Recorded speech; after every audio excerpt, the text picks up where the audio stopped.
Alors je vais raconter une histoire en fait. Aujourd'hui, il y a quelques histoires pour construire des vies ensemble et dans le cadre de ce qui s'appelle le mouvement de la frugalité heureuse et créative, on a mis en place cette notion de conférence chorale. Je pourrais vous parler pendant 4 heures seul, mais c'est bien moins intéressant que de se retrouver à plusieurs pour échanger. Donc voilà, en général, c'est une conférence chorale qui se passe. On va dire, je donne le là, juste pour poser un certain nombre d'éléments qui servent d'éléments de débat. Donc vous verrez, certains sont aussi un peu pushy, mais il faut les poser, comme ça on peut en parler. Je prends une petite demi-heure et après on a tout le temps pour échanger entre nous, ce qui laisse une heure et demie ou 1 heure à peu près de débat, mais en tout cas, ça vous ira en termes de timing. Ouais. Bien, merci pour tout. Et c'est ce bouton-là? Oui, je crois, ça, comme ça te va? Oui, non, c'est pas terrible, ça. Il n'y a pas... Non, parce que tu l'as. Parce que je te l'ai mis en... Ah, je l'ai en PowerPoint, mais bon, allez, on va se débrouiller comme ça. Alors,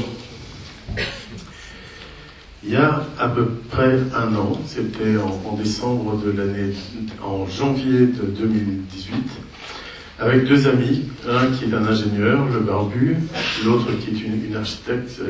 Lui, c'est Alain Bornarel, c'est un des créateurs du bureau d'études Tribu. Dominique Gozin-Muller, qui est certainement l'auteur qui publie le plus sur l'architecture éco-responsable en France. L'épaule, c'est la mienne, donc je suis là, donc ça me rappelle 2 fois mon visage. On a écrit un manifeste qui s'appelle le Manifeste pour la frugalité heureuse. Et puis, quand on a réalisé que pour être un peu frugal au XXIe siècle, après 2 siècles, on va dire, de gabegie, quand on a à peu près utilisé tout, il faut être un peu créatif. Et on a rajouté la notion de création à la frugalité pour lui donner un 2e sens heureux. Alors qu'est-ce que ça veut dire frugal? Et pourquoi on n'a pas pris sobriété heureuse, le terme des colibris, de Pierre Rabhi et de Cyril Dion? Parce que nous ne sommes pas juste des citoyens, nous sommes des maîtres d'œuvre. Nous sommes des bâtisseurs en fait. Puisque l'idée c'est de parler aux bâtisseurs, que ce soit maîtres d'ouvrage, maîtres d'œuvre, constructeurs, ceux qui ont en charge la fabrication matérielle de l'établissement humain. Et que donc nous, on a un rapport à la ressource qui est différent de simplement le citoyen. Frugalité vient en fait d'un terme latin qui est frux fructis, et frux fructis ça veut dire le fruit, et frugal c'est la récolte du fruit. Et la frugalité c'est la bonne récolte, enfin la frugalité quand elle est heureuse, c'est la bonne récolte des fruits de la terre. Et faire la bonne récolte des fruits de la terre c'est quoi? C'est faire une récolte qui ne blesse pas la terre et rassasier ceux qui la font, sans dommage. De manière très différente de ce qui s'est passé les 2 siècles passés, voire pour certaines idées depuis les 3 siècles passés. Donc voilà, je ne vais pas vous le lire, mais l'idée en fait c'est de retrouver dans le cadre d'une logique qui est celle que le Club de Rome a proposée dans les années 90. Bon, je ne suis pas un des fondateurs du Club de Rome, j'aurais adoré. Je suis un des membres du chapitre Europe du Club de Rome et j'ai relu les rapports du club.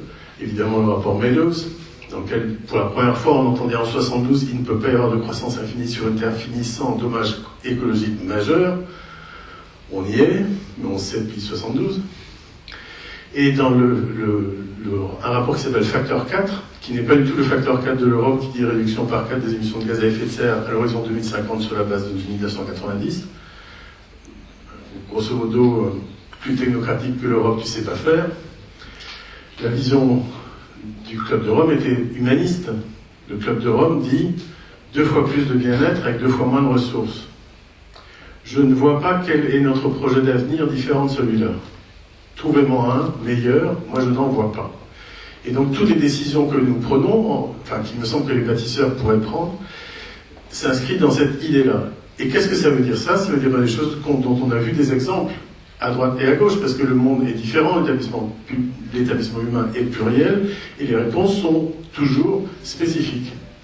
Fini les réponses génériques, fini la charte d'Athènes, fini les 5 points du mouvement moderne. il n'y a que des réponses toujours spécifiques qui répondent à des contextes et qui du coup réussissent à faire réapparaître finalement la rugosité du monde, quoi, sa beauté, sa grandeur, tout sauf le monde lissé par le chemin de grue, lissé par le bulldozer, lissé par l'idéologie mondialisée.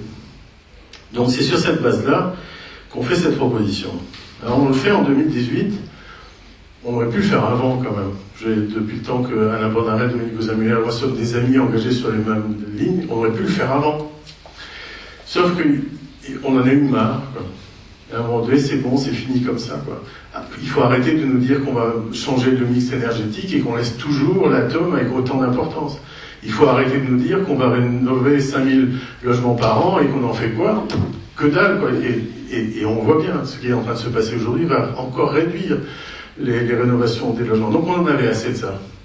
Et puis on en avait aussi assez de continuer à croire, même si c'était pendant fort, qu'il fallait demander l'autorisation de faire différemment.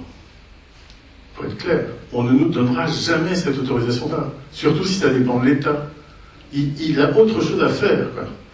Je ne veux pas régler les lobbies, réussir à ne pas se mettre d'accord sur des soi-disant accords internationaux. Nous, on est sur le terrain, on a besoin de faire différemment, et donc on décide de faire parce qu'on en a marre, et aussi parce qu'on se sent responsable. Et pour le coup, on se sent très responsable. Et je pense que la responsabilité des bâtisseurs, on n'en parle pas. On parle d'énergie, on parle des transports, on parle des avions, mais on ne parle pas de notre responsabilité. Pourtant, notre responsabilité, elle est colossale. 40% des émissions de gaz à effet de serre viennent du bâtiment et de sa vie. 20% des émissions de gaz à effet de serre viennent du déplacement. Donc, quand on est urbaniste et architecte, il y a à peu près 60% d'émissions de gaz à effet de serre qui nous intéressent, qui sont de notre côté. 60% des déchets viennent du bâtiment, que ce soit les déchets du bâtiment lui-même, mais aussi les terres que l'on excave. Vous voyez passer 10 camions de déchets, il y en a 6 qui, c'est nous, quoi, nous les bâtisseurs. Donc cette responsabilité-là, il faut l'avoir en tête, mais davantage. Vous savez qu'on parle beaucoup de... Oui, enfin, on peut rajouter des chiffres. 60% des consommations globales, ce sont les villes qui le font. 70% des émissions de gaz à effet de serre, ce sont les villes. 70% des déchets, c'est les villes, l'établissement humain, quoi. Et quelle est notre part dans tout ça? Elle est évidemment importante, puisque ce que l'on dessine détermine la vie des gens. Et ce que l'on dessine finit par être construit. Toutes les guerres contemporaines sont liées à la maîtrise des ressources. Mais toutes, ça fait longtemps que c'est comme ça, mais là, aujourd'hui, c'est réglé, quoi. Toutes, ça n'est que ça. Imaginez que tous nos bâtiments arrêtent d'utiliser de l'énergie. Parce que moi, je ne suis même pas pour le BDC ou le passif, je suis pour le zéro énergie. On dépendrait un peu moins de gens qui vont faire des guerres pour maîtriser le pétrole, pour maîtriser le gaz et pour faire tout ça. Imaginez même qu'on arrête cette foutue monoculture du béton. Alors, juste un petit chiffre. 2% d'émissions de gaz à effet de serre, sont les vols en avion. Et on se bat contre ça. Tout le monde, enfin même la SNCF, elle a beaucoup mieux vécu l'été. Bon. Le monde entier lutte contre les avions. 2% d'émissions de gaz à effet de serre. Le ciment, seulement le ciment, 9%. Le combat contre l'avion, c'est bien, mais est-ce que le combat le plus important, ce ne serait pas de se battre contre ça? 9% juste pour le ciment. Vous rajoutez de l'eau, c'est-à-dire l'or de demain. Et pas que dans les manches, hein, pour nettoyer tout le matériel. Enfin, bref. Vous rajoutez le sable, qui est une pierre précieuse aujourd'hui, hein, qui est tellement précieuse qu'aujourd'hui, le sable qui nous arrive, il arrive d'Inde et il nous arrive géré par les mafias indiennes. Vous rajoutez l'acier. Grosso modo, une tonne de béton, c'est une tonne de CO2 émise. Une tonne de bois, je ne vais pas vous dire que c'est une tonne de CO2 stocké, mais enfin, pas loin, quoi. Donc l'écart absolu, c'est 2 tonnes. Moi, j'ai fait mes choix dans la vie. Hein. Et donc notre responsabilité est là. Et là, il y a cette photo de guerre, parce que quand Lafarge Holcim donne 5 millions d'euros à des groupes armés, dont 500 000 à Daesh, pour pouvoir continuer à exploiter sa cimenterie en Libye, quelle est notre part? Si on arrêtait de couler en permanence du ciment, peut-être qu'on aurait besoin d'aller l'exploiter absolument partout et d'avoir envie de faire tourner ces cimenteries-là. Donc la part des bâtisseurs, colossale. Et franchement, il serait temps qu'on se le dise, parce qu'autrement, on ne va rien faire. On va rien faire, on va continuer. On va être content de rénover dans des parcs naturels avec des matériaux biosourcés, et il faut le faire. Mais la question de la multitude, des milliards, elle nous revient aussi, puisque c'est nous qui installons tout ça. La frugalité en énergie, ça on sait faire, on sait faire énormément. Il y a plein de projets qui nous le montrent. La frugalité en matière, j'en ai déjà parlé, on vous fait des tours en bois aujourd'hui, avec du CLT qui sont des voiles en bois, et on sait faire ça. Enfin, c'est pas compliqué, quoi. Il suffit juste d'en avoir envie et de faire en sorte que le milieu aille plus loin. J'étais chez Bouygues à Challenger, je leur ai parlé de frugalité, ils m'ont invité pour ça, figurez-vous. Et donc je leur ai dit deux choses. Un, et on le voit bien aujourd'hui, l'avenir de nos métiers de bâtisseurs, c'est la réhabilitation du monde existant. Il n'y a rien d'autre à faire, les chiffres ont été donnés, 90% en permanence, sur lesquels il faut faire quelque chose. Donc le monde de demain, le monde du bâtiment, c'est celui de la réhabilitation. Et là, ils ont annoncé que Bouygues crée une filiale uniquement réservée à la réhabilitation. C'est-à-dire que ça va, enfin, ils ont compris quelque chose. Et après, il y a la banche. La banche, c'est un savoir-faire magique, quoi. La banche, on ne va pas la jeter du jour au lendemain parce qu'on ne va pas utiliser, on ne veut plus utiliser de ciment Portland. La banche, quoi. Qu'est-ce qu'on met dans la banche? C'est ça la question. Et pourquoi des grands groupes ne s'intéressent pas à la terre coulée? Pourquoi est-ce qu'ils ne s'investissent pas dans la mise au point de la terre coulée, qui est le grand sujet d'aujourd'hui? Venez la semaine prochaine ou celle d'après au off du DD à Paris. L'après-midi du off du DD à Paris, c'est que sur la terre coulée. Donc, on peut continuer à faire différemment, mais il faut changer de matériaux, il faut changer de matière, comme on le disait ici. Et puis, il faut... voilà, ça c'est un mur que j'ai réalisé c'est un mur d'une salle de conférence dans un bâtiment près de Toulouse, qui est... Alors, il y a de quoi rire, hein, vous allez l'entendre. C'est le premier mur porteur d'un plancher accessible au public dans un bâtiment public, réalisé en briques de terre compressées. C'est-à-dire à texte, passage au CSTB, premier mur. Ouais. Vous voyez bien à quel point le simple fait de dire ça est fou et imbécile. Ça fait depuis combien de temps que des murs en terre sont porteurs de planchers? Des siècles. C'est notre réglementation et notre CSTB qui nous font croire qu'on est comme ça héros simplement parce qu'on met un plancher sur un mur de BTC. Donc ce ne sont que des combats, mais ce sont des combats absolument positifs. Et au bout du compte, un des vrais travaux est notre relation à la technique. Bon, vous savez, on hérite de 2 siècles qui sont, enfin surtout le dernier siècle passé, le 20e, qui est le siècle du machinisme. Toute la pensée des modernes était complètement envahie par l'idée que la machine allait résoudre toutes nos questions et que la machine allait faire du lien. Au point qu'aujourd'hui, en tout cas chez les modernes, l'homme n'occupait plus le centre du projet d'établissement humain. C'est la performance de la machine qui est enlevée. Ça continue encore aujourd'hui. Hein. L'hyperloop, c'est pour demain. Incroyable. Alors qu'il faut rapprocher le monde des gens, on continue à faire croire que c'est la machine qui va réussir. Ça ne marche pas. Il faut se désintoxiquer de la technologie. Quand on a sorti le manifeste pour la frugalité heureuse, Libération a titré sur ça. Et en fait, notre ami, qui est un de vos amis aussi, qui est Daniel Forêt, le créateur, on va dire, de bâtiments durables méditerranéens, quoi.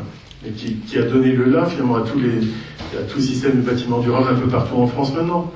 Donc, Daniel dit, en quelques années, le lot technique est passé de 15 à 25% du coût du chantier, et en même temps, on a eu la croissance des sinistres et des primes d'assurance. On le sait bien. Plus un système est complexe, plus il tombe en panne. Et on sait qu'on peut faire autrement. On l'a vu tout à l'heure avec le Club de Rome, je vais le montrer tout à l'heure avec la ventilation naturelle, parce que ce que vous pourriez ajouter, madame, à votre technique et à vos approches que je trouve extrêmement vertueuses, c'est la ventilation naturelle. Il n'y a rien de pire que la ventilation VMC et groupée. Donc voilà. 1 an et demi, 7200 signataires pour le manifeste de la frugalité heureuse et créative. Ça arrive de partout. Le seul département qui n'est pas signé, c'est la Nièvre. Il y a une diagonale du vide en France. Hein. Donc il y a moins d'architectes sans doute dans la Nièvre. Et Gilles Clément, qui a signé, n'a pas signé depuis la Nièvre, il a signé depuis Paris. Et donc ça vient de partout. Quand c'est rouge, ça veut dire qu'il y a plus de 100 signatures. Et que la Bretagne se comporte assez bien, quoi, quand même. L'Île-de-France aussi, tu vois, ça, c'est l'Île-de-France là-haut. Et puis, et après, ben voilà, les Hauts-de-France et tout ça. Partout en France, mais pas qu'en France. La Belgique, le deuxième pays à avoir signé, avec un groupe très actif en Belgique, la Suisse, l'Italie, l'Espagne, l'Angleterre, et après plutôt des situations isolées, mais ça vient de partout là, mais ça vient de partout. Et il y a un groupe actif au Maroc. C'est-à-dire que la frugalité n'apparaît pas comme la sobriété ou la pauvreté, n'apparaît pas comme proche de la décroissance. On ne peut pas souhaiter que le Maroc soit en décroissance alors qu'une grande partie de leur population est sous le seuil de pauvreté. Donc il faut qu'on aide le Maroc pour ça. Ils reconnaissent que finalement la frugalité porte cette vertu d'une relation rassérénée à la terre.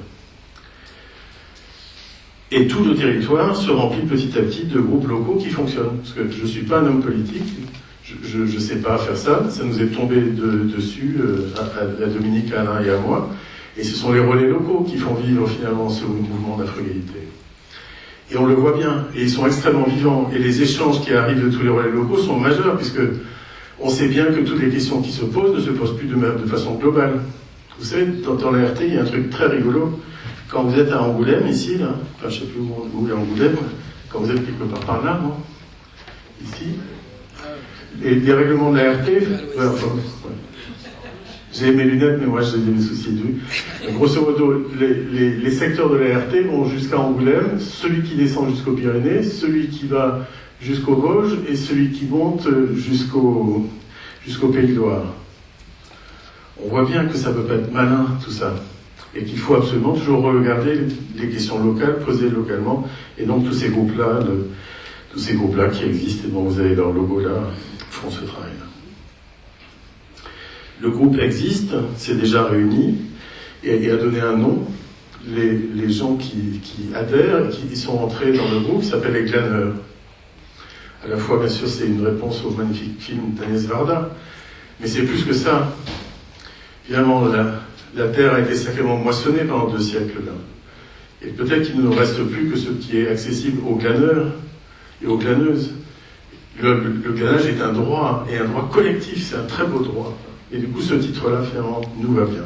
Nous glanons et nous essayons de faire attention à tout ce qui se passe. Alors, comment on fait de l'architecture avec ça? Combien de temps il me reste? Non. Bon. Comment est-ce qu'on fait de l'architecture avec la frugalité?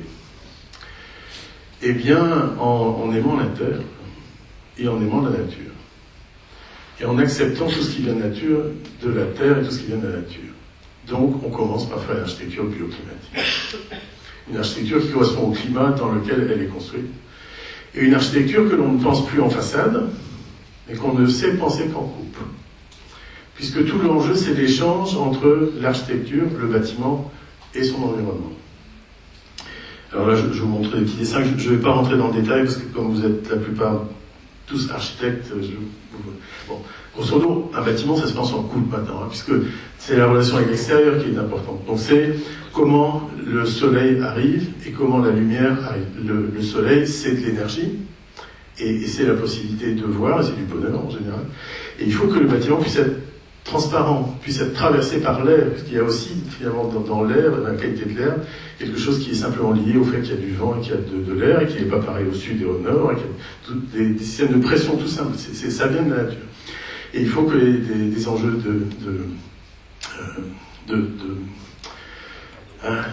de perspirance, voilà, j'allais chercher le mot, puis jouer, qui fait que nos murs ne sont plus étanches, mais en grosso modo, chacune des épaisseurs ou des strates du mur joue une valeur, joue un rôle particulier. Bon, bref. Et donc, quand on a fait tout ça, on a fait déjà une architecture qui parle avec son contexte, son climat.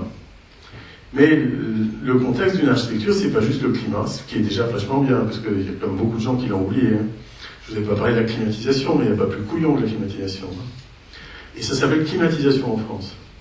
C'est-à-dire qu'on dit climatisation d'une technique qui nous coupe du climat. Les anglo-saxons disent air conditioning, qui est quand même un peu plus franc.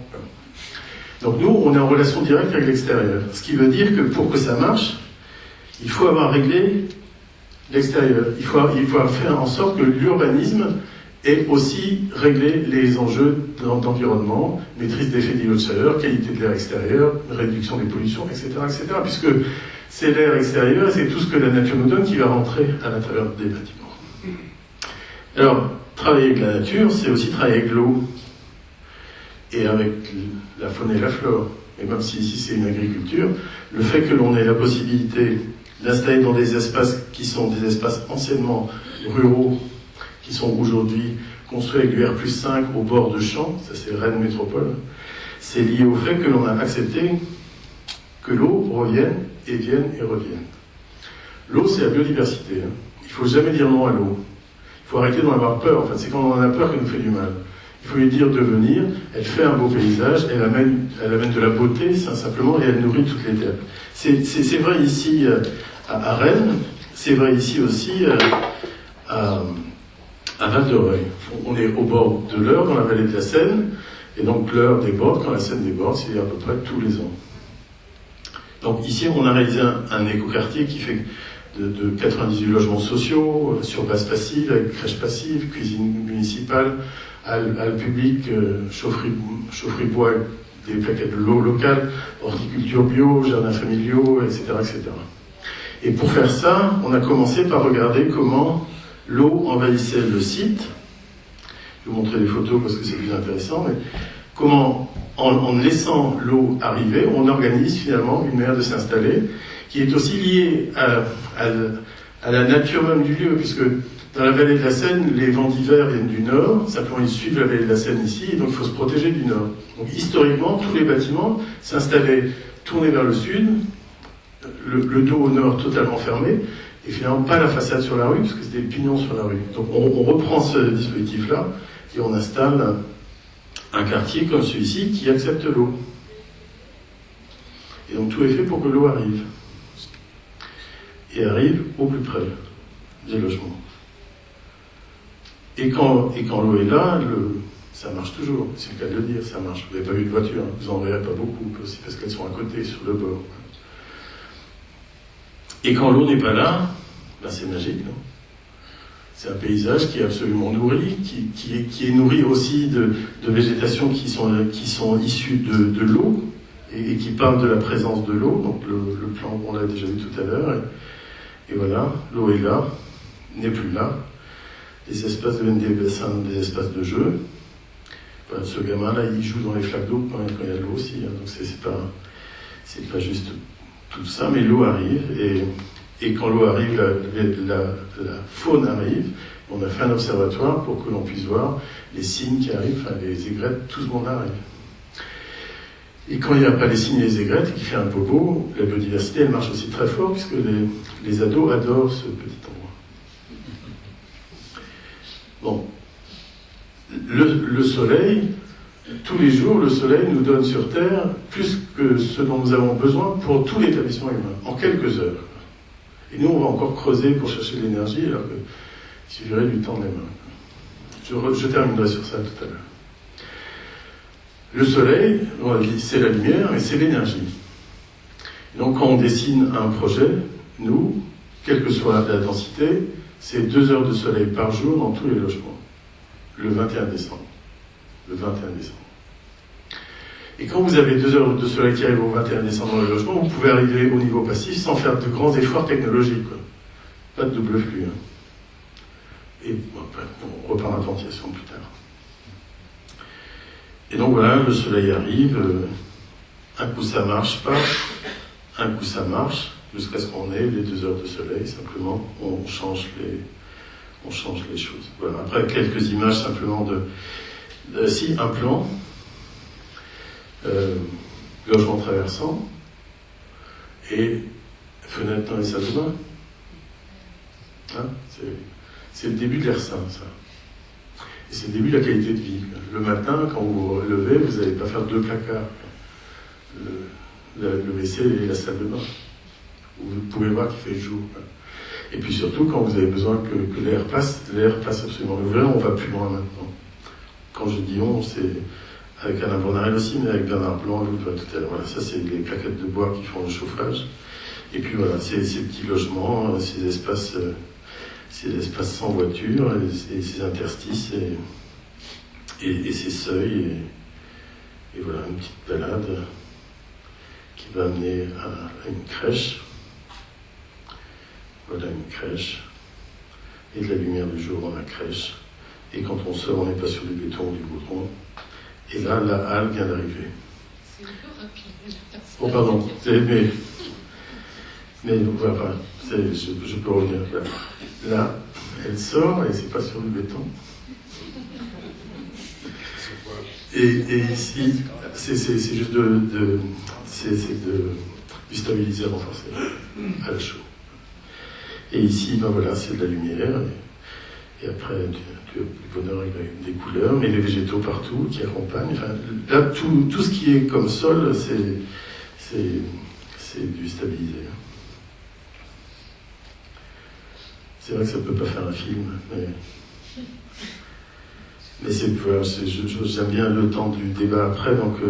Donc ça, c'est une halle qui vient d'arriver. La fin du projet se termine avec une halle qui a été mise là parce qu'il y a une coopérative bio qui fait de la réinsertion sociale sur le site. Et donc ça, c'est un endroit pour qu'ils vendent et que les producteurs viennent là. Du coup, cet écoquartier sert à tout, et évidemment à l'écoquartier lui-même, mais aussi aux habitants alentours. Et il y a même un secteur qui ne marche pas en ce moment parce que la coopérative a un problème de bilan, parce qu'elle arrive aux coopérateurs. Il y a un secteur d'incroyables comestibles, donc, où chacun peut venir se servir. Les jardins familiaux qui marchent bien, qui marchent très très bien. Et il y a des ânes. Alors, le coopérateur ne marche plus, mais les ânes sont restés parce que les ânes font quelque chose 2 fois par semaine. Ils accompagnent les enfants à l'école. Donc, il y a le pédibus qui maintenant est absolument instauré parce que quand les ânes ne sont pas là, les enfants ne veulent plus le faire en voiture. Donc, ils le font avec les ânes qui portent leur cartable. Parce que c'est bien le pédibus, mais il faut bien porter les cartables. Alors, les ânes font ce boulot, puis là, depuis peu, il y a un vélo-bus qui vient d'arriver, où il y a 6 ou 7 enfants qui pédalent et qui ont leur cartable sur le vélo. Et alors, il faut faire tout ça parce que là, on a à peu près tout fait. On a répondu à tous les critères, on a coché toutes les cases, performance énergétique, qualité des matériaux, gestion de la biodiversité, tout. La France a une empreinte écologique de 5,3 équivalents hectares. La France ne peut avoir une empreinte écologique que de 2,8 équivalents hectares. Et donc pour réussir à faire en sorte qu'un projet d'urbanisme arrive à 2,8 équivalents hectares, il faut faire tout ça. Et on y arrive, pourquoi ? Parce qu'il y a de l'agriculture urbaine, parce qu'il y a de l'alimentation qui est produite sur place. Et donc le rapprochement entre l'agriculture et l'urbain, c'est un enjeu absolument indispensable pour tout l'établissement humain. Et on pourra en reparler tout à l'heure, si vous voulez. Et là, on revient à la réhabilitation. Donc l'écoquartier que vous voyez là-haut, là, 98 logements, et ce que vous voyez ici, là, au centre de la photo, c'est 100 logements. Et l'écoquartier est en train de se doubler d'un coup. Parce qu'on nous demande de réhabiliter 100 logements de maisons Phoenix. En fait, les gens qui habitent dans l'écoquartier peuvent très bien ne pas utiliser leur chauffage. Quand ce projet a été reconnu, a été primé, a été publié, TF1 et Antenne 2 sont arrivés là, à peu près dans la grande époque des Gilets jaunes, puisque on sait bien, le coût du chauffage, c'est aussi quelque chose qui vous ruine la vie, pas seulement le coût de l'essence. Voilà. Et donc ici, il y a eu des reportages sur les habitants. Ils voulaient voir si tout ce qu'on disait était vrai. Et donc ils ont rencontré les habitants, dont certains disaient « Regardez mon thermostat, il est sur 23, une autre fois il était sur 21. Regardez ma chaudière, elle est éteinte. Ne me demandez pas quand je l'ai éteinte, je ne sais plus. » Parce qu'une bonne isolation, de l'inertie à l'intérieur, de l'apport solaire, donc jusqu'aux 2 heures du 21 décembre, plus la vie à l'intérieur, c'est amplement suffisant pour qu'on n'ait pas besoin de se chauffer. Et après, on pourra faire la différence entre la Normandie, dans la vallée de la Seine, où il peut faire moins 4 degrés le matin avec du soleil, et d'autres secteurs un peu plus doux, comme ici. Donc voilà, on est en train de faire ce travail-là. Alors ici, on met 42 000 € par logement, qui sont des T4. Et on arrive au niveau PBC réhabilitation pour pour ce type de jolie maison là. Mais surtout, on a aussi tout changé de l'espace public. On a enlevé les voitures qui étaient partout et qui se garaient jusqu'au nez des fenêtres. On donne en fait à ce quartier la même qualité d'espace public que dans l'éco-village des Noé. Parce que vous imaginez bien que l'éco-village des Noé a eu aussi un impact négatif. Tout le monde sait que ceux qui habitent dans cet éco-village ne payent pas d'énergie et qui vivent plutôt bien. Du coup, ça discrédite tout ce qui s'est fait avant. Et donc ce travail de réhabilitation-là, et je suis tellement heureux que le maître d'ouvrage qui s'appelle Siloge l'ait fait. Ce travail-là montre bien qu'il peut y avoir une contamination positive, finalement, qu'il peut y avoir une envie et la possibilité de le faire. Donc ça se réalise dans le cadre d'un ANRU, où on ne détruit pas même des maisons Phoenix. Voilà, ça va donner ça après. Donc je l'ai déjà dit, mais je vais le redire, c'est Paris. Paris. C'est du patrimoine, ça, quand même. Hein? On va pas détruire ça. Notre travail de demain, il est là, quoi. Et il faut pas détruire, parce que détruire, ça pollue tellement, ça utilise tellement d'énergie, tout ça va à l'encontre de tout. Dans le cadre du manifeste, quand on se réunit, et on l'entend dans tous les groupes locaux, la première question qui s'est posée, c'est doit-on encore construire? Des bâtisseurs qui demandent faut-il encore construire?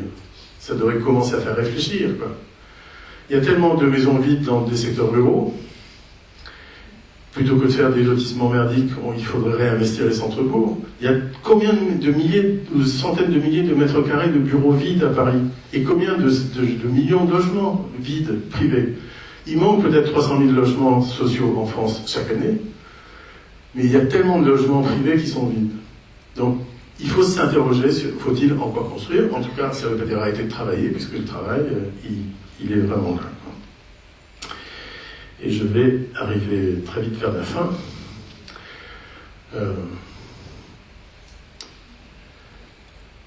Ça fait très longtemps que je fais de la médiation citoyenne et tout ça parce que je suis persuadé qu'on ne peut pas s'en sortir autrement. Nous, les bâtisseurs, là, quand on commence un projet d'urbanisme, ça prend 25 ans. Quand on fait un projet d'architecture, ça fait 5 ans. Donc, combien de projets d'architecture as-tu construit? Combien de bâtiments as-tu construit dans ta vie? Ou toi, Patrick? Ou toi? Combien de projets on nous fait là? Là, ici, on ne sait pas combien d'architectes on est, mais si on faisait le compte des bâtiments qu'on a fait, c'est que dalle, quoi. Et comme chaque année, on ne fait que 1% de l'équivalent du bâti existant, et que dans ce 1% du bâti existant, quelle est la part éco-responsable? Peanuts. C'est pas nous qui allons sauver la planète, alors qu'on est quand même sacrément responsable de sa dégradation. Donc logiquement, tout ce qu'on devrait faire devrait être parfaitement vertueux, et surtout, il faut qu'on commence à aider la société civile à faire un usage de ce qu'on leur a légué, de telle manière que, parce que l'usage est beaucoup plus rapide à changer, que les changements se fassent vraiment. C'est le temps qui amène à ça, c'est pas nos qualités propres. Notre métier, c'est de nous rapprocher des gens pour que le monde se rapproche aussi des gens et que l'on essaie de mieux comprendre cette histoire. Je ne vais pas entrer dans ce détail-là, je vais vous montrer après quelques images, mais Hannah Arendt, dans les années 90, elle a écrit de magnifiques textes sur l'autorité. Et elle disait, nos projets sont de plus en plus complexes. Elle disait pas nos projets, nos actes sont de plus en plus complexes, et aujourd'hui, peut-être aussi de plus en plus longs. Et donc, il n'est plus intéressant de savoir qui a l'autorité. Alors, il y a peut-être des élus ici, mais l'élu a son autorité d'élu. Mais moi qui vous ai élu, enfin, c'est pas vrai, mais j'ai mon autorité d'électeur, et je vais vous faire savoir. Et l'architecte qui est là va vous rappeler qu'il y a une autorité d'architecte, et l'ingénieur, je sais pas où il y en a, mais il y en a certainement peut-être, a son autorité d'ingénieur, et le citoyen a son autorité de citoyen. Tout le monde a une autorité, tout le monde est capable de le dire. Donc l'enjeu, comme elle le dit, c'est plus de savoir qui a l'autorité. On perd son temps à ça. Et elle donne la réponse. Elle dit, il faut chercher ce qui fait autorité. Et elle donne la réponse à ce qui fait autorité, c'est le projet partagé. Et il n'y a pas d'autre voie possible que celle-là, construire le projet partagé, dans lequel l'architecte joue un rôle unique, en tout cas quand il est question d'établissement humain. L'architecte a un truc incroyable, il est capable de penser l'espace, ce qu'il est quasiment le seul à savoir faire pleinement, les paysagistes aussi certainement, certains sculpteurs réussissent à le faire aussi, mais nous sommes capables de penser l'espace à habiter. Et c'est unique. Et le groupe ne peut pas se passer de ce savoir-faire-là. Ce serait un appauvrissement total, même de la pensée civilisationnelle, de perdre cette qualité de l'espace. Donc l'architecte a ce rôle-là à faire, mais il le fait que dans le projet partagé. Je vais juste vous montrer un petit projet partagé. Alors Bernard est ressorti, je pense, il est parti, mais il est là. J'ai la chance de travailler pour Bernard Blanc. Voilà, je vous le dis très clairement. J'ai connu des grands maîtres d'ouvrage. Lombardini, que j'ai rencontré grâce à Patrick Colombier il y a longtemps, en a été un. Et la RUVP et le Richemont en ont été. Mais Bernard Blanc est un maître d'ouvrage unique. Et un jour, il lance un concours pour le terrain qui est encadré en noir ici, mais entre des bars et des maisons de pierre, donc entre Bordeaux-la-Bourgeoise et Bordeaux des Cités. Il lance ce concours et en fait, il donne un programme, et surtout en haut du programme, il y avait juste une phrase, c'est « Plus écologique, tu meurs ». Je me suis senti un peu visé, quoi. Et je me dis, c'est pour moi. Je vais y arriver. Donc j'ai répondu à ce concours comme je ne l'avais jamais fait. Je n'ai pas fait de projet. Mes deux confrères ont fait des projets. Mais là, quand vous êtes entre Bordeaux-la-Bourgeoise et Bordeaux-Départ, si vous n'avez pas parlé aux uns et aux autres, vous ne savez pas quoi faire. Franchement, vous ne savez pas. Vous pouvez croire que vous savez, mais vous ne savez pas. La parole citoyenne, c'est la seule manière de compléter les programmes qui ne sont jamais complets. Jamais. Jean Nouvel dit l'architecture répond à une question qui n'est jamais posée. Il a raison, c'est la seule chose que je cite de Jean Nouvel, mais celle-là, elle est juste. Elle est très juste. Et Louis Kahn disait, on me donne des surfaces, je fais des espaces. Et on voit bien que pour faire des espaces, il faut ce dialogue et cette parole avec les autres. Et donc, moi, je suis arrivé avec 3 feuilles, ou 4 feuilles peut-être, qui étaient juste une petite méthodologie. Première étape, dans un mois, il y a la fête des voisins. On va faire la fête des voisins si c'est nous que vous retenez. Et ce jour-là, vous nous présentez comme les architectes qui vont faire le projet. Et vous direz qu'un mois plus tard, nous allons passer sur place, nous allons faire un bivouac sur place. Et que pendant ce bivouac, on va tous vous rencontrer. Donc on a fait tout ça. On a fait, parce que du coup j'ai été retenu. Je ne sais pas si c'était très réglo, Bernard, mais en tout cas, on a été retenu. Peut-être que le syndicat peut dire quelque chose contre ça, mais moi je trouve qu'il est... Mais je le dis. Et donc, on a fait le bivouac, enfin, on a fait l'apéro entre voisins, on a fait le bivouac. Tout ça s'est passé magnifiquement, on a rencontré les gens, on a fait quelque chose que je n'avais jamais fait avant. Je suis allé chez tous les gens un à un. Parce que les architectes qui restent sur leur terrain pour faire un projet, ils ne connaissent que ce qu'on voit de leur terrain. Or, les peurs, elles sont pas, c'est pas lui qui les porte, l'architecte et son terrain. Les peurs sont toutes à l'extérieur, donc il faut voir l'origine des peurs. Donc on les a tous visités, on les a tous rencontrés. Et puis un jour, on leur présente un projet qui résolvait à peu près toutes leurs peurs. Et je vais vous montrer, voilà, ça donne à peu près ça, mais c'est surtout ça que je... Alors, excusez-moi, c'est une photo, là, j'espère que je l'ai encore. Voilà. La présentation de l'enfant dans les tableaux flamands. Mais la tension dans les regards, et puis cette dame qui se met la main à la bouche, c'est... Et en fait, cette photo est magique parce qu'elle est extrêmement bienveillante. Toute la photo et toute l'histoire est bienveillante. La dame fait ça parce qu'elle se dit qu'on n'a pas fait ce qu'il fallait pour sa voisine, qui est une personne âgée qui ne pouvait pas être là. Et elle le fait en pensant à elle. Elle nous le dit. On ira voir la voisine et tout va se passer bien. Et quand on dépose le permis quelques mois plus tard, une partie des gens qui sont là, de l'équipe qui sont là, donc les voisins, nous accompagnent pour défendre le projet à la mairie de Bordeaux. Jamais à la mairie de Bordeaux, vous avez vu ça, tous leurs PC sont attaqués. Et non, celui-ci est passé sans être attaqué. Alors, ce projet-là, c'est un projet social, c'est que du logement social. Bon, je ne vais pas rentrer dans tout le détail, mais il y a des logements coopératifs qui sont arrivés parce que la discussion avec les riverains a changé le programme. Le logement coopératif ne devait pas exister, mais eux en voulaient. On devait déconstruire l'ensemble des maisons existantes. On a gardé celle où le bivouac s'est passé, parce que finalement, il y a une histoire qui s'est construite à l'ombre des microcouliers et du bivouac.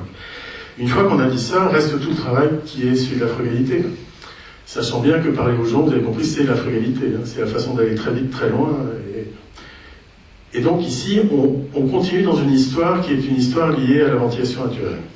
J'adore la question de la ventilation naturelle parce que l'air, la lumière et la chaleur, c'est une même matière. Et c'est la matière de l'espace architectural. Et quand on travaille sur ça, on travaille vraiment sur la définition même de l'espace architectural et de sa continuité. Donc l'air et la ventilation, pour moi, c'est pas un truc d'ingénieur. C'est qu'un truc d'architecte. Parce que voilà, on a négocié avec l'État et le CEREMA la possibilité de faire des logements sociaux collectifs sans aucun système de ventilation mécanique. Ah, pas mal, hein? Parce que je suis assez content du coup, parce que si on réussit à faire ça, qu'est-ce que ça va changer la conception du logement? On revient à des logements où il y a des fenêtres dans les salles de bain, et des fenêtres dans les WC, et des fenêtres dans les cuisines, et les logements sont traversants, et les immeubles sont moins épais, etc., etc. Et on n'entend pas le bruit en permanence du multimoteur, et on n'est pas obligé de nettoyer ses filtres. Et on le fait simplement parce que on se bat un peu contre Aldès, et qu'on fait venir des entrées d'air, pas de France, quoi, puisque voilà, il y a quelques lobbies qui nous empêchent de faire tout ce qu'on doit faire. Et donc voilà, on a l'accord pour le faire, ça a été signé, le maître d'ouvrage paye aussi pour tout ça, parce qu'il faut les engagements du maître d'ouvrage. Le maître d'ouvrage paye pour ça, le ministère de l'écologie a signé, le PUCA et le CEREMA nous suit. Et je vais arriver à la fin. Il a pris sa retraite. Oui, mais t'en fais pas. Il a fait un très beau legs et qui est encore porté. Et tous ces combats qu'on mène depuis maintenant plus de 15 ans, la loi, finalement, on l'a entendu. Parce que la loi 4 permis de faire a été très claire sur la question de la ventilation naturelle, a absolument spécifié que la ventilation naturelle est aujourd'hui l'objet, enfin il n'y a pas que ça, mais la possibilité d'innovation complète. Et tout c'est d'arriver à la fin à un résultat qui est conforme. Voilà, ça c'est ce que j'avais fait à Saint-Nazaire. C'est de la ventilation naturelle assistée, contrôlée. C'est la première fois qu'on le faisait, donc on s'est un peu équipé pour le faire. Donc là, on a fait des cheminées comme ça, parce que les chaudronniers de marine, c'est ceux qui font les cheminées des paquebots. Donc la ressource locale, c'est souvent du savoir-faire aussi comme ça. Et puis je pense que je vais terminer sur cette image-là qui renvoie à ce que Madame présentait juste avant. C'est un bâtiment de ferme qu'on a rénové en Bretagne, isolation par intérieur, béton de champ, boîte de cellulose, que du bois partout, que de la ressource locale, la pierre, mais même le CLT, parce que figurez-vous qu'il y a du CLT breton. Et que tout ça ne vient pas en France, d'Alsace ou des Landes. Maintenant, vous en avez aussi à cet endroit-là. Et ça, c'était la première expérience qu'on a fait entre Saint-Nazaire et bientôt Bordeaux, sur un système donc aucun système de ventilation mécanique. Aucun système. Et voilà. Et c'est une histoire d'architecte, c'est juste une histoire d'adaptation. Je m'arrête là.